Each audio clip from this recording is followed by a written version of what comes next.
সবুজপুর গ্রাম আর 10টা গায়ের মতনই শান্ত, স্নিগ্ধ আর মনোরম। এই গ্রামেরই এক কোণে ছোট্ট একটা মাটির ঘর।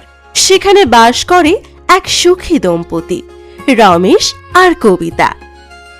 আজকেও খালি হাতে বাড়ি ফিরতে হচ্ছে। মাসকাবারি বাজারটাও করতে পারলাম না। কবিতাকে গিয়ে মুখ দেখাবো কি করে? আসলে হাত মুখ ধুয়ে নাও, আমি জল দিচ্ছি। মুখটা এত শুকনো দেখাচ্ছে কেন? শরীর খারাপ লাগছে? না কবিতা, শরীর ঠিক আছে। আসলে কি হয়েছে খুলে বলো তো। আজকে মাসের শেষ, ঘরে একদানা চালও নেই। মালিক বলেছিল আর সব বকেয়া টাকা মিটিয়ে দেবে, কিন্তু আজকেও দিল না। বলল আগামী সপ্তাহে দেবে। সারাটা রাস্তা শুধু ভাবছিলাম আজ রাতে আমরা না খেয়ে থাকবো নাকি। আমি জানতাম যে এবারও এমন কিছু একটা হবে। প্রতি মাসেই তো মালিক টাকা দিতে দেরি করে, এটা তো নতুন নয়। তুমি জানতে?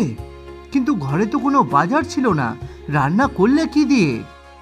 হা, তোমার মতো বোকা নাকি আমি? প্রতি মাসে যখন বেশি করে বাজার এনে দাও, আমি সেখান থেকে অল্প অল্প করে চাল ডাল আর আলু আলাদা করে লুকিয়ে রাখি। আজ ওই জমানো চাল ডাল দিয়ে গরম গরম খিচুড়ি আর আলু ভাত বানিয়েছি। তুমি সত্যি আমার ঘরের লক্ষ্মী কবিতা। তুমি না থাকলে যে আমার এই ভাঙা সংসারটা কিভাবে চলতো।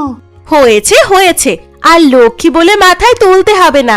এখন তাড়াতাড়ি হাত মুখ ধুয়ে এসে বসো তো, ঠান্ডা হয়ে গেলে খিচুড়ি ভালো লাগবে না।